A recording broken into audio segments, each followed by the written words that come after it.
뭐 주름 개선 시켜준다, 미백, 색소 지워준다, 이렇게 기능이 좀 들어가 있는 화장품들 열심히 바르시는 분들 많죠. 뭐 앰플도 있고, 뭐 크림도 있고, 토너도 있고, 세정제도 있고, 세안제도 있고. 근데 이제 좋다고 열심히 바를수록 색소가 더 올라오는 경우도 있어요. 그게 오늘 왜 그런지, 그래서 집에서 어떻게 케어하는지를 좀 말씀을 드릴게요.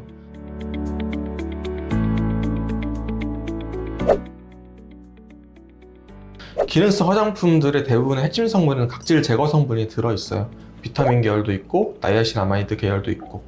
근데 먼저 알아두셔야 할 게, 각질을 벗겨내는 성분은 괜찮아요. 괜찮은데 이게 어떤 원리냐면, 오래된 각질을 걷어내서 피부 결을 좀 좋게 만들거나 흡수시키고 싶은 재생 성분 같은 거를, 수분 성분 같은 거를 잘 스며들게 하고 표피에 있는 칙칙한 멜라닌들을 좀 걷어내는 효과를 줄 수 있죠. 근데 이게 좋은 만큼 피부에는 자극이 될 수도 있다는 점이에요. 그래서 피부가 무리가 가지 않는 선에서 사용하셔야 되고, 뭐 붉은기가 올라온다거나 따갑다거나 하면은 회복이 잘 안 되고 있고 피부에 자극을 주는 상황이니까 사용을 멈추셔야겠죠. 그리고 또 여기서 중요한 이야기를 하나 드릴게요. 각질 제거 성분을 너무 자주 쓰게 되면은 이걸 자극이자 공격으로 받아들입니다. 피부 자체는. 그러면 피부는 자기를 지켜내려고 방어 작용이라는 걸 하는데요. 그게 바로 멜라닌을 만드는 겁니다. 우리 피부는 자외선 자극을 받거나 화학적 자극을 받거나 물리적 자극을 받거나 외부에서 자극을 받게 되면 이제 까맣게 변하는 성질이 있어요. 멜라닌 자체가 피부를 보호하는 항산화 성질이거든요.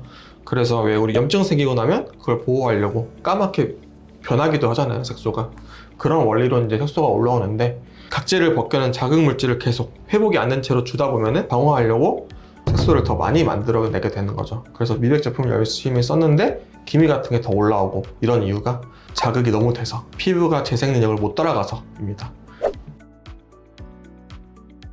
이제 집에서 가장 신경 써야 될 거는 사실 화려한 기능성 제품들보다는 피부를 보호해주는 적절한 수분 크림이에요. 피부는 외부 자극을 보호하기 위해 색소를 만든다 그랬죠. 근데 이 피부를 보호하고 있는 거는 수분이랑 유분밖에 없어요.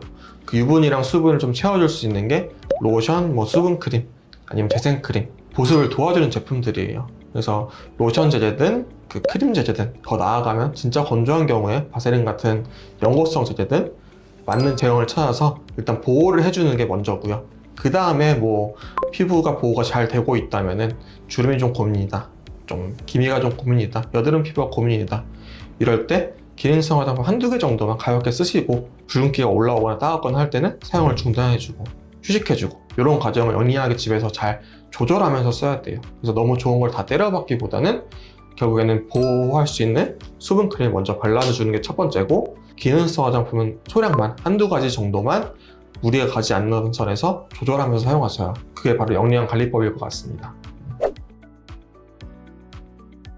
피부 컨디션을 유지하기 위한 시술은 여러 가지가 있을 것 같은데요. 접근성이 먼저 좋은, 자주자주 받아도 되고 피부에 무리가 안 가는 시술들부터 하는 게 좋겠죠. 그런 경우는 전 주로 LDM 같은 시술을 추천드릴 것 같습니다. 아니면 제네시스 레이저 같은 피부에 큰 무리를 안 주고 재생을 오히려 도와주는 시술들이 좋을 것 같고요. 그런데 만약에 피부 컨디션이 갑자기 확 떨어져 버렸다, 그런 경우는 어쩔 수 없이 외부에서 영양물질이나 재생물질을 직접 꽂아주는 리투오나 뭐 리쥬란, 물광주사, 이런 스킨 부스터를 좀 추천드릴 것 같아요. 어찌됐건 이제 어떤 시술을 받고 어떤 관리를 하건 그 좋아진 컨디션을 집에서 또 잘 유지를 하셔야 피부과에 내원하는 일이 적어지실 거예요. 제일 좋은 게 이제 여드름 아닐까 싶어요. 여드름도 원인이 너무 많기도 하고, 그래서 약도 쓰일 수도 있고 레이저가 쓰일 수도 있고 관리가 들어갈 수도 있고 홈케어를 좀 해볼 수도 있겠죠. 여드름의 중증 정도가 너무 다양하고 원인이 너무 다양하기 때문에 집에서 혼자 홈케어로 관리하시기에는 무리가 있을 수도 있을 거예요. 그런 경우에는 내원하셔서 약도 같이 좀 처방받아 볼 수도 있고, 아니면은 그 피지를 조금 덜 나오게 하는, 그리고 여드름 원인을 좀 제거할 수 있는 레이저나 시술을 같이 받으면서 집에서는 진정관리 정도만 잘 해주셔도 여드름 많이 좋아질 수가 있고요.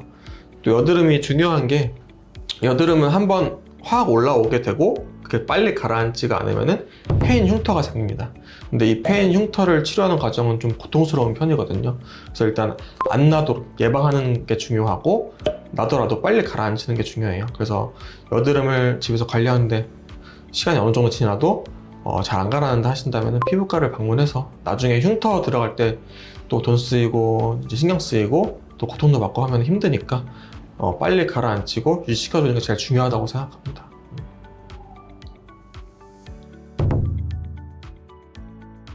예쁜 연예인분들의 피부라든지 얼굴형을 좀 따라가려면 당연히 시술적인 것도 중요하고 필요하면 수술까지도 할 수 있겠죠. 근데 공통적으로 있는 거는 얼굴이 무거워 보이지 않고 피부 톤이 균열하고 피부 결도 균열하고 얼굴에 붓기가 없는 거예요. 생각보다 이제 내원하셔서 오시는 분들 중에 여기가 좀 많이 살이 있는 것 같아요 하는 분들 중에 붓기가 있는 분들도 많거든요. 그래서 아침마다 림프, 특히 귀 주변이나 목 주변에 있는 쇄골 주변 림프들도 풀어서 붓기를 관리해 주시는 것도 중요하고요. 그리고 전반적으로 처져 보이는 인상은 얼굴 자체가 무거워 보이고 우울해 보일 수도 있기 때문에 그런 거를 방지하는 정도의 예방적인 리프팅 시술도 같이 필요할 수는 있겠죠. 그리고 제일 중요한 게 피부 결이랑 피부 톤입니다. 피부 톤이 하얗다, 까맣다가 아니라 균일하다예요. 얼굴이 얼룩달룩한 게 아니라 색소가 없고 홍조도 없고, 그래서 얼굴의 모든 톤이 균일하게 색을 갖추고 있는 거, 그래야 얼굴이 이렇게 깔끔해 보이고 톤이 예쁘다고 하는 거고요. 잔주름이 없고 거칠지 않고 수분감이 좋고, 그래서 피부 컨디션 관리도 잘 해야겠고, 그러기 위해서는 피부 컨디션이 떨어졌을 때 스킨 부스터라든지 아니면 재생 관리라든지 수분 관리라든지 이런 관리를 통해서 균일한 피부 컨디션을 유지해줘야 되고, 떨어졌을 때마다 좀 시술을 받아줘야겠죠.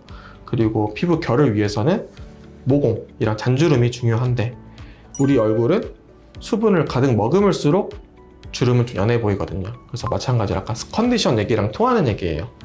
제가 예전에 보습크림 얘기했었죠. 보습크림 잘 발라주고 떨어지면 그때 좀 관리해주고, 주름 쪽은 아무래도 보톡스가 제일 중요하겠죠. 모공도 사실은 이제 벌어지는 모공이 대부분일 텐데, 벌어지는 모공은 이제 피지가 많이 나와서 그렇거든요. 그래서 결국은 유수분 밸런스가 중요하고 또 다시 수분 이야기가 됩니다. 수분이 잘 차 있으면 피지가 올라오는 게 좀 적어지겠죠. 그래서 수분을 잘 머금고 있는 거 제일 중요할 것 같습니다.